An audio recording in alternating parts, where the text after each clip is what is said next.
Плановите на Европа за целосна електрификација до 2035 година дефинитивно се подкопани. Заедничката компанија со која управуваат Stellantis, Mercedes и Total се откажа од градењето на 2 фабрики за батерии за електрични возила. Компанијата, основана пред 4 години, имаше план да инвестира 7 милиарди евра во 3 гигафабрики. Првата беше отворена лани во мај на северот од Франција, а наредните 2 требаа да следат во 2025. Како образложение за забавување на темпото се наведува дека во моментов е потребно да се истражат и развијат поевтини батерии, а за терминот за почеток на нивното производство ќе се произнесат при крајот на оваа или почетокот на наредната година.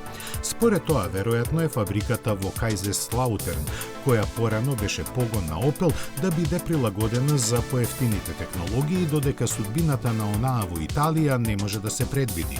Првичните планови беа германската фабрика да има годишен капацитет за производство на батерии за околу 600.000 автомобили и во неа да работат околу 2000 луѓе.